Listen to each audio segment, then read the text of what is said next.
Hello everyone, welcome to Magnet Brains. मेरा नाम है वरदान गर्ग और कंटिन्यू करते हैं अपनी स्टडी को ऑफ आर्टिफिशियल इंटेलिजेंस। सो बच्चों, अभी तक हमारा क्या हो चुका है?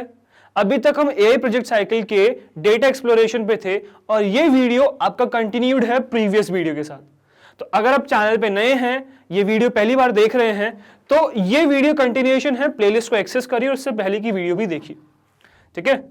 इस वीडियो में फिलहाल हमने जो लास्ट वीडियो में बहुत सारे ग्राफ्स देखे थे ना, उनमें से कोई 5 ग्राफ्स उठा के उनके बारे में डिटेल में देखेंगे कि वो ग्राफ्स क्या हैं, है ना। सपोज आपके पेपर में क्वेश्चन आ गया डिफाइन 5 ग्राफ्स या 5 ग्राफ्स को नेम कर दो, है ना। और बहुत सारे क्वेश्चंस आ सकते हैं, 1 लाइन डिस्क्रिप्शन आ सकता है, कैसे बना ये आ सकता है, फिगर क्या है, कैसा दिखता है ग्राफ, ये आ सकता है क्वेश्चन। तो ये सब कोई भी क्वेश्चन आता है तो आप आंसर कर पाओगे अगर आप ये वीडियो देख रहे हो, ठीक है। और इसके बाद हम with the help of an example एक एग्जांपल लेंगे और उसकी मदद से समझेंगे कि डेटा विजुअलाइजेशन हमें कितना हेल्प करता है चीजों में, ठीक है। तो वो देखेंगे, पहले ग्राफ्स कवर कर लेते हैं, ठीक है। तो आज का टॉपिक आपका है डेटा विजुअलाइजेशन टेक्निक्स, ठीक है। तो इसमें सबसे पहले नंबर पे जो सबसे पहला ग्राफ आता है that is your bar graph और कॉलम ग्राफ। ये सबसे पहले नंबर पे मैंने रखा है बिकॉज ये सबसे कॉमन ग्राफ है, सबसे पहला ग्राफ है जो आप देखते हैं, राइट। और देखिए यहां पे जो मैंने ग्राफ्स लिस्टेड हैं, जो मैंने लिए हैं 5 ग्राफ्स, वो ग्राफ्स नए नहीं आपके लिए, वो सब ग्राफ्स आपने पहले कहीं ना कहीं एक्सपीरियंस किए हुए हैं, कहीं ना कहीं देखे हुए हैं, है ना। तो आपको रिलेट करने में काफी इजी होगा, है ना। और ये ग्राफ्स इंपॉर्टेंट भी बहुत हैं एआई के लिए, है ना। कॉमन ग्राफ्स है, यूज भी बहुत ज्यादा होते हैं। अभी दिखाऊंगा मैं इनका यूज भी आपको, ठीक है। तो बार ग्राफ या कॉलम ग्राफ, इसको 1 लाइन में डिस्क्राइब कैसे करेंगे? So the classical bar chart uses either horizontal और वर्टिकल बार्स। डेफिनेटली हॉरिजॉन्टल करता है या वर्टिकल करता है ना। आपका ग्राफ ऐसा भी दिख सकता है और ऐसा भी दिख सकता है, राइट। हॉरिजॉन्टल या vertical bars to show discrete numerical comparisons across categories. अब यहां इंपॉर्टेंट क्या है? ये डिस्क्रीट वर्ड इंपॉर्टेंट है, ठीक है। यही डिस्क्रीट वर्ड इसको डिफरेंशिएट करता है फ्रॉम हिस्टोग्राम्स। हिस्टोग्राम्स और बार ग्राफ्स में क्या डिफरेंस है?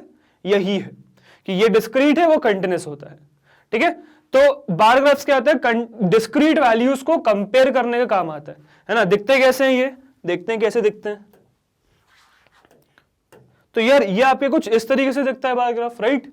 तो सपोज हाउ टू ड्रॉ का क्वेश्चन आ जाता है, how to draw this graph. तो अगर आपके दिमाग में पिक्चर क्लियर है तो बहुत आसानी से बना सकते हो इस ग्राफ को, है ना। वाई एक्सिस होता है, एक्स एक्सिस होता है ना। एक चीज को आप एक्स एक्सिस पे मेंशन करोगे, किसी एक फीचर को वाई पे मेंशन करोगे, है ना। मोस्ट प्रॉब्ली जिसको प्रेडिक्ट कर रहे हो वाई पे करोगे, है ना। और फिर क्या करोगे? इसके बार्स बनाओगे डिस्क्रीट, है ना। डिस्क्रीट ग्राफ बार्स बनाओगे और उनका आपको दिखाना है कि क्या फ्रीक्वेंसी है, राइट। तो अगर आपका पिक्चर क्लियर है इस चीज का तो आप बना इसको बहुत आसानी से पाओगे, राइट। चलिए, तो इस तरीके से कुछ आपका दिखता है बार ग्राफ। पीछे चले अगर, तो suitable for which data type, किस टाइप के डेटा के लिए सूटेबल है ना। तो देखो यार, डेटा क्या होता है? कॉमन होता है ना। पर किस टाइप के लिए, मतलब किस टाइप के सपोज आपने डेटा बनाया, किस टाइप के लिए क्या चीज करनी है आपको, उस हिसाब से ग्राफ सेलेक्ट किया जाता है। तो what suitable for which data type? So bar charts are great when we want to track the development of 1 or 2 variables over time. तो जब हमें एक या एक से ज्यादा क्या करना है? ट्रैक करना है वेरिएबल्स का डेवलपमेंट, है ना। टाइम के साथ वेरिएबल्स का डेवलपमेंट ट्रैक करना है, तब हम यूज करते हैं किसका? बार ग्राफ का, ठीक है। अब इसमें जरूर नहीं एक ही वेरिएबल हो, एक या एक से ज्यादा भी कर सकते हैं। मतलब आप ये भी कर सकते हो, सपोज ये बार ग्राफ है आपका, तो आपने यहां पे कुछ रेड कलर से मार्क कर दिया, जैसे राइट कलर से मार्क्ड है, और साथ ही में आप एक और कंपेयर कर रहे हो, एक और डिस्क्रीट वैल्यू को, जो हो सकता है आप किसी और कलर से मार्क कर सकते हो। सपोज मैंने यहां से ब्लू मार्क कर दिया, है ना, ऐसे इसको ब्लू को मार्क कर दो। तो आप एक या एक से ज्यादा वेरिएबल्स भी एक साथ कंपेयर करने का काम कर सकते हो, ठीक है। वो भी एक इसकी स्पेशलिटी है बार ग्राफ्स की, तो वो काम भी हम इससे कर सकते हैं। फंक्शंस किस लिए यूज होता है, मतलब क्या क्या करने के लिए। जैसे लास्ट वीडियो में मैंने आपको समझाया था कि फंक्शंस पे डिपेंडेंट ग्राफ्स होते हैं, है ना। कि आपने पर्टिकुलर ग्राफ्स चूज कर, मतलब पर्टिकुलर आपको टास्क करना है, कंपेयर करना है ना, पार्ट टू होल देखना है ना, या फिर सर्कल में प्लॉट करने कितना डिस्ट्रीब्यूशन है, तो वो फंक्शंस काउंट होते हैं। तो बार ग्राफ्स के लिए फंक्शंस क्या क्या है? कंपैरिजन है और फंक्शंस खुद ड्रॉ करने का काम करते हैं बार ग्राफ्स, ठीक है। तो ये इनके फंक्शंस हो गए इस ग्राफ के, that is your bar graph या कॉलम ग्राफ। ठीक है, आई होप ये ग्राफ आपको समझ में आएगा। कुछ इस तरीके से आपका बार ग्राफ दिखता है। आई होप ये आपको समझ में आया होगा। ठीक है, नेक्स्ट चलते हैं सेकेंड उसकी तरफ, सेकेंड डेटा विजुअलाइजेशन टेक्निक की तरफ।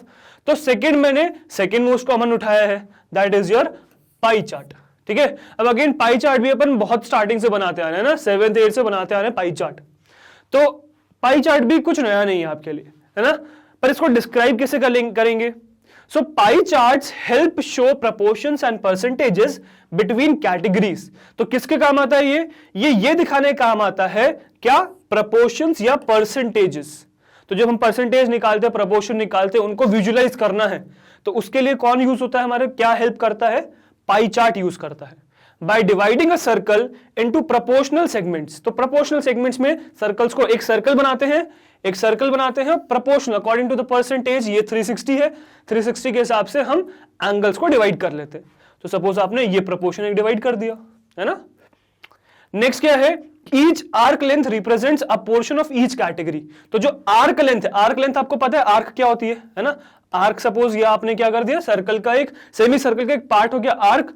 तो ये आर्क क्या करता है, लेंथ, जो आर्क की लेंथ है वो प्रपोर्शन डिनोट करती है किसी भी कैटेगरी का, कि किसी भी कैटेगरी का कितना प्रोपोर्शन है वो ये डिनोट करती है। और ये पूरा एरिया क्या डिनोट करता है, सपोज आपने ये इसको बना दिया और ये पूरा एरिया क्या डिनोट करता है।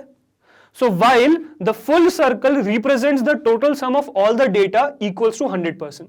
ठीक है, तो जो पूरा सर्कल है वो क्या रिप्रेजेंट करता है, उसका एरिया, पूरा एरिया क्या रिप्रेजेंट करता है, पूरे सर्कल को रिप्रेजेंट करता है, पूरी क्वांटिटी को रिप्रेजेंट करता है। ठीक है, सो आई होप ये आपको बार ग्राफ समझ में आया होगा। पता तो है ही, लिखोगे कैसे समझ में आया होगा। ठीक है, तो बार ग्राफ कुछ आपका इस तरीके से दिखता है ना। अब आप चाहे तो इसको अलग अलग कलर करके दिखा दो तो और अच्छे से विजुअलाइज कर सकते हो, सामने वाले को और अच्छे से समझ में आएगा। पर अगर कलर नहीं करते, उसको एज इट इज छोड़ देते हो तो भी कोई प्रॉब्लम नहीं है ना। आप कलर मत करो, सिंपल एक सर्कल बनाओ और उसके प्रोपोर्शंस अच्छे से लाइंस मार्क कर दो। ये सेंटर है, ये सपोज कोई आपका पर्टिकुलर सेगमेंट है, ये पर्टिकुलर सेगमेंट, आप ऐसे भी मार्क कर सकते हो। पर फिर यहां आपको लिखना पड़ेगा, है ना, यहां लिखना पड़ेगा। या फिर अगर आप सपोज कलर कर रहे हो तो इंडिविजुअली कलर करके आप डिनोट कर सकते हो कि ये कलर इस चीज को रिप्रेजेंट कर रहा है। ठीक है, आप दोनों काम कर सकते हैं। ठीक है, तो ये हो गया आपका गाइस पाई चार्ट, कुछ इस तरीके से दिखता है। Suitable for which data type, किसके लिए सुटेबल है। So pie charts are ideal for giving the reader a quick idea of the proportional distribution of the data. तो प्रोपोर्शनल डिस्ट्रीब्यूशन, डेटा का प्रोपोर्शनल डिस्ट्रीब्यूशन शो करने के लिए, बहुत आसानी से रीडर को दिखाने के लिए ये काम आता है। अब बार चार्ट्स उस केस में बहुत मुश्किल हो जाते हैं रीड करने। अगर आपने पाई के फॉर्म में, मतलब सर्कल के फॉर्म में दिखा दिया कि जो मैक्सिमम पार्ट है, अब उसमें ये देखना बहुत आसान हो जाता है कि मैक्सिमम क्या है। राइट, मैक्सिमम सर्कल का पार्ट जो ऑक्यूपाई कर रहा है वो मैक्सिमम है। तो वही डिस्ट्रीब्यूशन शो करने के लिए, प्रोपोर्शन शो करने के लिए बहुत हेल्पफुल होता है आपका पाई चार्ट।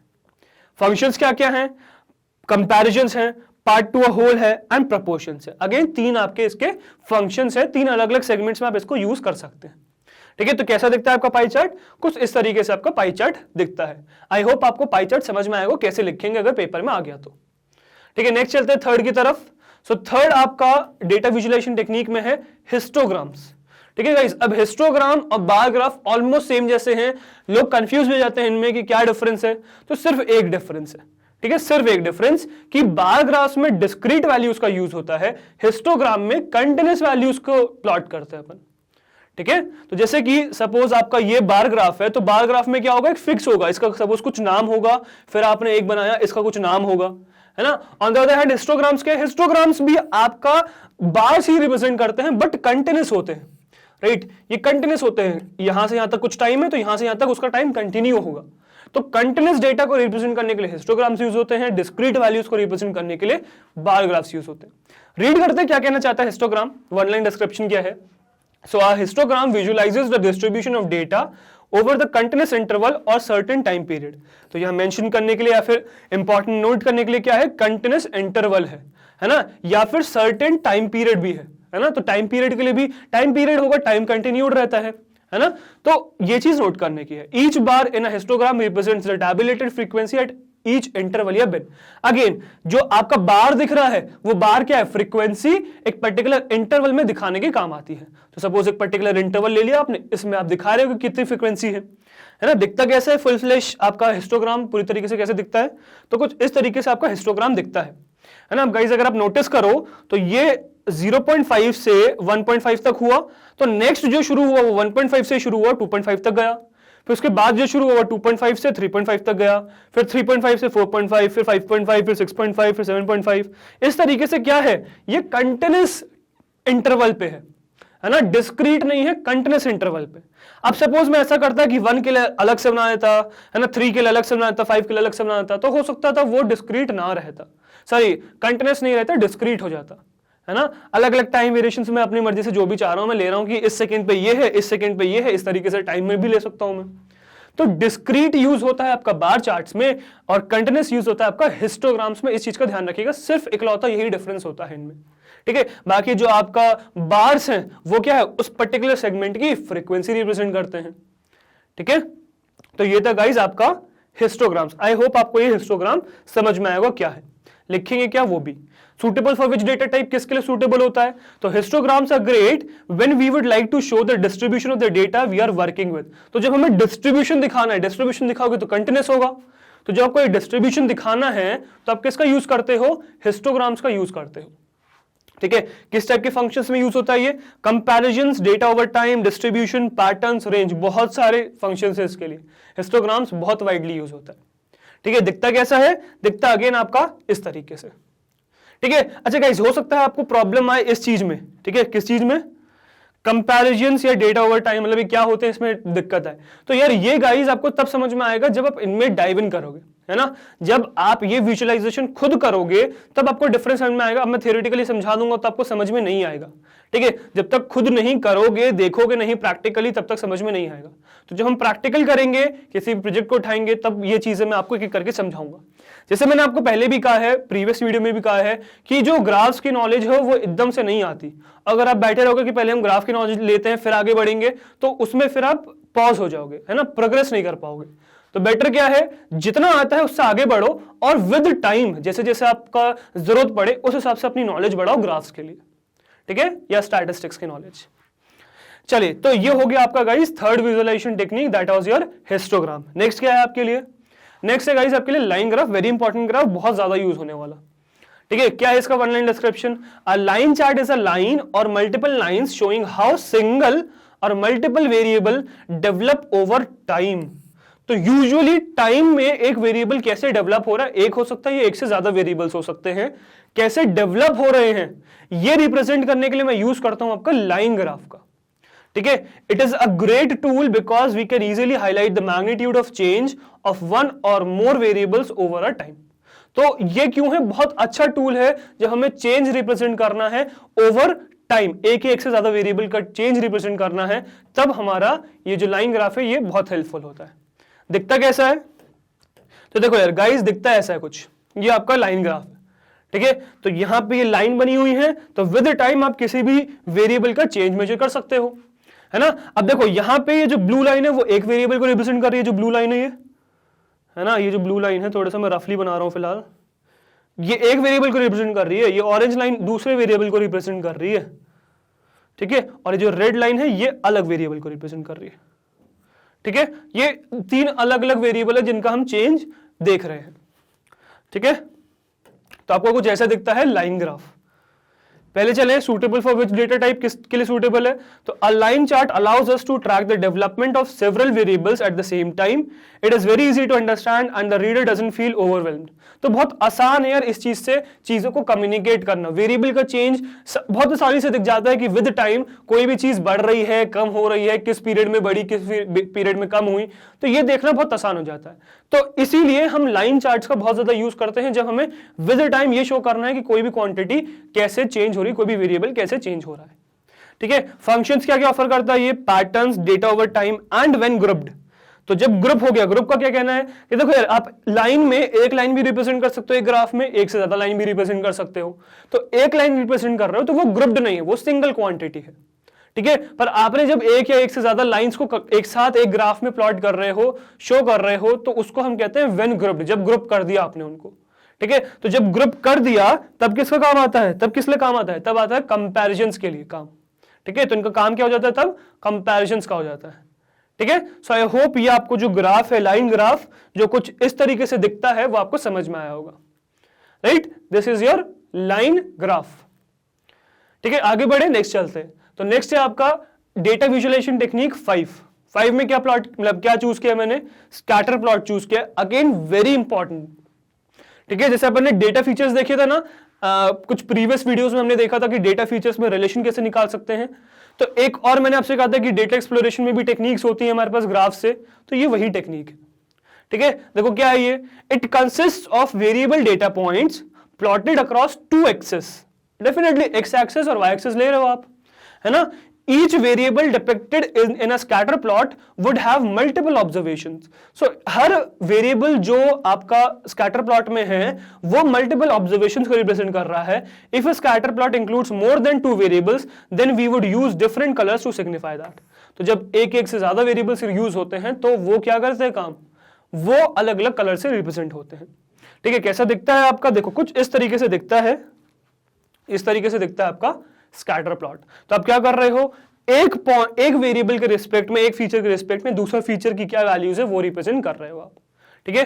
तो ये आपका स्कैटर प्लॉट्स आ गया। अब जब एक साथ मर्ज कर दोगे तो वो कंपेयर करने का काम आ जाएगा, ठीक है। सो कुछ इस तरीके से आपका दिखता है स्कैटर प्लॉट। पॉइंट्स रिप्रेजेंट करते हैं अलोंग 2 एक्सेस, एक्स एक्सेस है ना, और वाई एक्सेस है, उनके बीच में जो पॉइंट्स है वो रिप्रेजेंट करने के लिए हम स्कैटर प्लॉट्स का यूज करते हैं, ठीक है। Suitable for which data type, a scatter plot chart is a great indicator that allows us to see whether there is a pattern to be found between 2 variables. तो अगर आपको एक pattern find करना है बिटवीन 2 वेरिएबल्स, ठीक है, तो किसका यूज होता है, तो आपका यूज होता है स्कैटर प्लॉट का। अगेन 2 डेटा फीचर्स है, उनके बीच में आपको रिलेशन देखना है, पैटर्न देखना है, कंपेयर करना है, तो उसके लिए क्या यूज करोगे आप, उसके लिए आप यूज करोगे स्कैटर प्लॉट्स का, ठीक है। और फंक्शन क्या है इसका, फंक्शन अगेन वही है, पैटर्न्स एंड रिलेशनशिप्स के लिए आपका यूज होता है ये scatter plot. That is your 5th data visualization technique. I hope आपको समझ में आएगा। दिखती किस तरीके से, कुछ इस तरीके से आपका स्कैटर प्लॉट दिखता है। आई होप ये आपको समझ में आया होगा। चलिए बच्चों, अब देखेंगे एक एग्जाम्पल, है ना, एक आपको मैं डेटा दूंगा, उसके बारे में देखेंगे, और फिर हम ये देखेंगे कैसे हमें ग्राफ्स काफी हेल्प करते हैं किसी भी चीज को विजुअलाइज करने के लिए, ठीक है। चलिए तो एग्जाम्पल देखते हैं नेक्स्ट। तो देखो यार, ये एक डेटा का एग्जाम्पल है ना, किस चीज का एग्जाम्पल है, हमने अलग अलग ट्रैक्स के लिए हमें एक बिलबोर्ड तैयार करना है, ठीक है। अभी फिलहाल सॉन्ग्स रिलीज हुए हैं, है ना, हमें बिलबोर्ड तैयार करना है कि टॉप 10 में कौन से गाने आएंगे ये प्रिडिक्ट करना है, सपोज हमें, है ना। हमारे पास अभी फिलहाल बहुत सारे गाने रिलीज हुए हैं और उसका बिलबोर्ड बनने वाला है ना, और उसमें टॉप 10 सॉन्ग्स कौन से होंगे हमें ये सिलेक्ट करना है, ये प्रिडिक्ट करना है। तो कैसे करें, डेफिनेटली कुछ डेटा फीचर्स की जरूरत पड़ेगी, डेटा की जरूरत पड़ेगी। तो ये डेटा मैंने निकाला है स्पॉटिफाई से, ठीक है। निकाला कैसे आया डेटा वो सब अपन देखेंगे, ठीक है, उसकी आपको चिंता नहीं करनी है।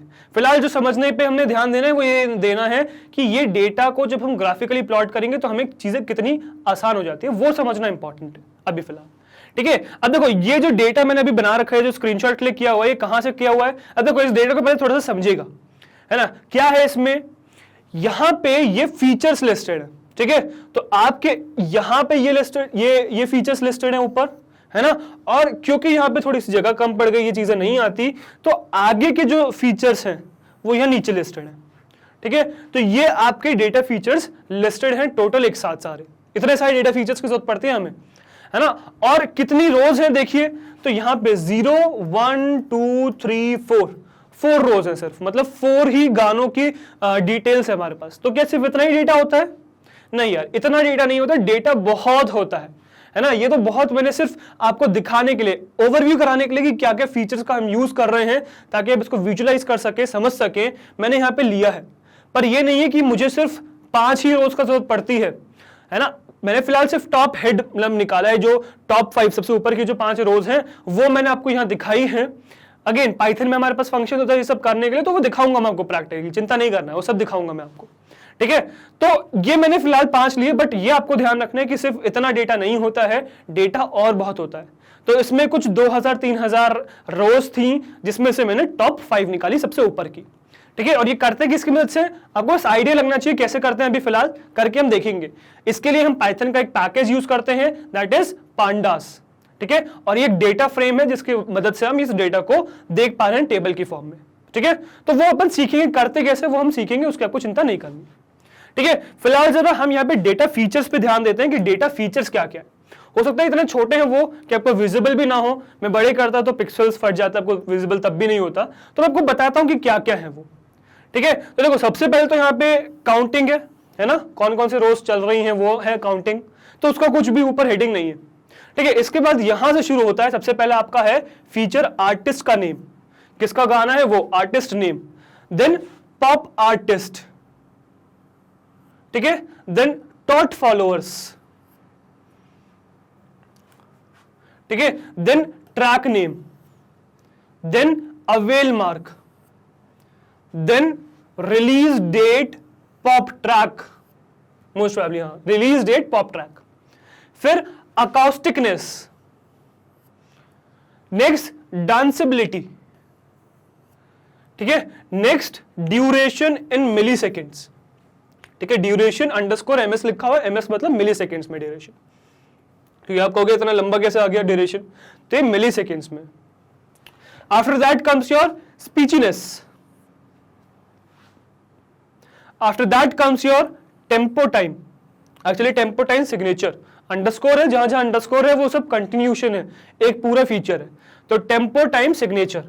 Then after that comes your valence, उसके बाद hit featuring, after that search, after that अब किस महीने में, किस दिन या किस वीक डे में रिलीज हुआ था वो चीज, सो किस मंथ पे रिलीज हुआ था, किस दिन रिलीज हुआ था और किस वीक डे में रिलीज हुआ था वो सब।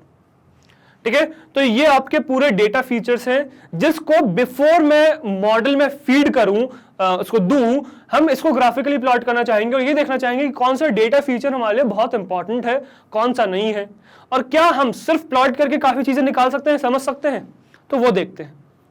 ठीक है, तो ये था गाइज आपके लिए डेटा। ठीक है, अब इसको कैसे हम विजुअलाइज करेंगे वो देखिए।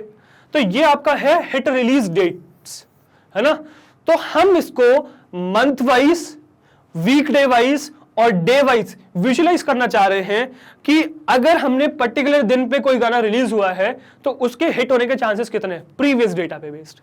ठीक है, तो हमने देखो क्या देखा कि यहां पे फिलहाल मंथ है, तो यहां पे कितने हैं आपके 12 मंथ्स है। ठीक है, देखो अब बार अगर काउंट करो तो ये 1 बार, ये 2 बार, 3, 4, 5, 6, 7, 8, 9, 10, 11, 12। ठीक है, ये आपके इन टोटल 12 बार्स है। ठीक है, तो 12 बार्स क्या रिप्रेजेंट कर रहे हैं, 12 मंथ्स को रिप्रेजेंट कर रहे हैं। और सबसे पहले मंथ में कितना ज्यादा हिट हुआ था, कोई भी मतलब कितने चांसेस, कितने गाने हिट हुए थे वो आपको दे रखा है, तो आप देख सकते हो कि यार सबसे ज्यादा हिट पहले दिन में ही है। ठीक है, तो कोई गाना अगर मंथ मतलब पहले मंथ में जनवरी में रिलीज होता है तो उसके हिट होने के कितने ज्यादा चांसेस है वो आप समझ सकते हैं देख के।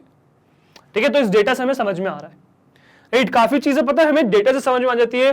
तो जो हम सपोज किसी कंपनी के लिए काम कर रहे हैं, कोई हमारे पास क्लाइंट आ रहा है हेल्प के लिए, तो हर बार जरूरी नहीं होता मॉडल करना, है ना। मॉडल तो बहुत लेटर स्टेज है, बहुत एडवांस स्टेज है, उससे पहले ही हम काफी चीजें समझ के उस क्लाइंट की हेल्प कर सकते हैं यूजिंग दीज ग्राफ्स। और इन ग्राफ्स की मदद से चीजों को कम्युनिकेट करना बहुत आसान हो जाता है। ठीक है, तो जैसे आपने देखा मंथ वाइज, है ना। अब देखिए वीक डे वाइज, तो वीक डे में देखो 7 दिन होते हैं, Monday, Tuesday, Wednesday, Thursday, Friday, Saturday, Sunday, 7 दिन होते हैं। तो देखो यहाँ पे 7 बार्स दिखेंगे आपको, 1, 2, 3, 4, 5, 6, 7, ये 7 बार्स हैं। ठीक है, और आप बहुत आसानी से देख पा रहे हैं कि 1, 2, 3, 4, 5th डे पर जो बार है वो बहुत बड़ा है। तो यार जो भी गाना 5th डे पर रिलीज हुआ है उसके हिट होने के चांसेस बहुत ज्यादा हैं, या फिर आप कह सकते हो कि इस दिन रिलीज हुए गाने बहुत ज्यादा हिट थे। ठीक है, अब अगेन इसका मतलब ये नहीं कि हर गाना जो इस दिन रिलीज होता वो हिट था, नहीं, या होगा, नहीं, ये हम डेटा विजुअलाइज करके बता रहे हैं, प्रेडिक्ट कर रहे हैं। ठीक है, चलो तो ये हो गया जैसे कि आपका वीक डे का। अब अगर हम चले दिन पे, तो दिन काउंट करना थोड़ा मुश्किल हो जाएगा, पर यहां पे हम 30 डेज लेते हैं। हम ये नहीं लेते कि अलग अलग मंथ अलग अलग दिन का है, हम 30 डेज मान के 30 डेज के हिसाब से हमने प्लॉट कर दिया। तो अब बहुत आसानी से देख पा रहे हैं कि जो पहले दिन, मंथ के पहले दिन जो भी सॉन्ग रिलीज होता है उसके हिट होने के चांसेस बहुत ज्यादा है, बहुत ज्यादा हिट्स हुए हैं पहले दिन में, महीने के पहले दिन में हिट्स बहुत ज्यादा हुए हैं। ठीक है। अब आपको देखो समझने की क्या जरूरत है कि ग्राफ्स की मदद से हमें काफी इंपॉर्टेंट इंफॉर्मेशन समझ में आती है, चीजें एनालाइज हो जाती हैं with the help of graphs होनी। मतलब डेटा इंपॉर्टेंट है, डेटा की वजह से आप काफी चीजें समझ सकते हो सिर्फ विजुलाइज करके। ठीक है, तो ये एक अलग फील्ड है आपकी एआई के अंदर। ठीक है, तो आपको जरूरी नहीं हमेशा मॉडलिंग करो, आप ऐसे भी समझ सकते हो, बट कभी कभार क्वेश्चन इतने कॉम्प्लिकेटेड हो जाते हैं कि हमें मॉडलिंग करनी ही पड़ती है प्रेडिक्शन के लिए। ठीक है, जब हमें बहुत सारी चीजें प्रेडिक्ट करनी है तो हम मॉडलिंग का यूज करते हैं। ठीक है, चलिए, तो ये गाइस आपको आई गेस समझ में आया होगा हिट रिलीज डेट्स के बारे में, है ना। आगे देखते हैं। This is most popular artists. तो हमने क्या किया, हमने हर आर्टिस्ट का नाम यहां लिखा, जितने भी हमारे डेटा में आर्टिस्ट थे, और उनके कितने हिट्स हैं वो देखे। तो हमें ये पता चला, और इनको क्या किया, अरेंज कर दिया। ठीक है, इनको क्या किया, अरेंज कर दिया। तो आपको बहुत आसानी से दिख रहा होगा कि सबसे पहले जो है जिसमें कौन है, ड्रेक है। ड्रेक का जो हिट है वो बहुत ज्यादा है, राइट। नेक्स्ट कौन है, रिहाना, इसके बाद टेलर स्विफ्ट, फिर मरून 5 एंड सो ऑन, ऐसे कंटिन्यूड है। तो हमने देखा ये जो आर्टिस्ट्स हैं इनके जो हिट्स हैं वो इस तरीके से अरेंज है कि जो ड्रेक है उसके हिट सबसे ज्यादा है।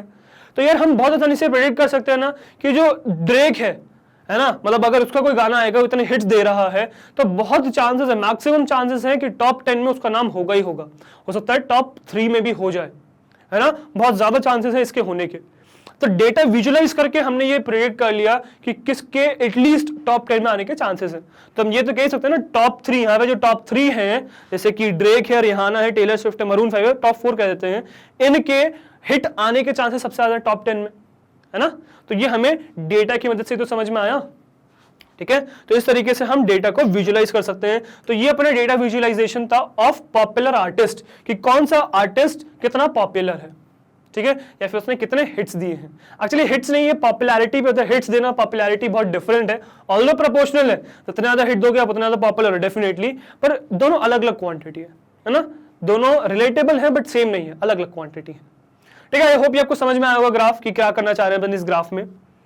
ठीक है, next after this comes your average values distribution of songs audio characteristics. तो जो गानों की ऑडियो कैरेक्टरिस्टिक्स है, तो पर्टिकुलर कैरेक्टरिस्टिक हम देख रहे हैं और ये देख रहे हैं कि कितने हिट्स और कितने नॉन हिट्स होने के चांसेस हैं। तो ब्लू कलर से हिट्स हैं, ग्रीन कलर से नॉन हिट्स हैं। ठीक है, तो यहां पे देखो क्या क्या फीचर्स हैं, वैलेंस है, स्पीचीनेस है, लाइवनेस है, इंस्ट्रूमेंटलनेस है, एनर्जी है, डांसेबिलिटी है, अकाउस्टिकनेस है। हम इन कैरेक्टरिस्टिक्स के, गानों के कैरेक्टरिस्टिक्स होते हैं, है ना, किसी भी सॉन्ग में कैरेक्टरिस्टिक्स होते हैं ये, तो इन कैरेक्टरिस्टिक के कितने फेमस हैं, मतलब कितने हिट्स हैं, कितने नॉन हिट्स हैं वो देख रहे हैं। ठीक है, तो देखो वैलेंस के आपके जो नॉन हिट्स है वो कम है, हिट्स ज्यादा है। ब्लू वाला कलर ज्यादा है, ब्लू हिट्स है तो ब्लू ज्यादा है, ग्रीन कम है। ऑन द अदर हैंड स्पीचीनेस का ब्लू और ग्रीन ऑलमोस्ट बराबर है। ठीक है, तो जितना हिट उतना ही नॉन हिट।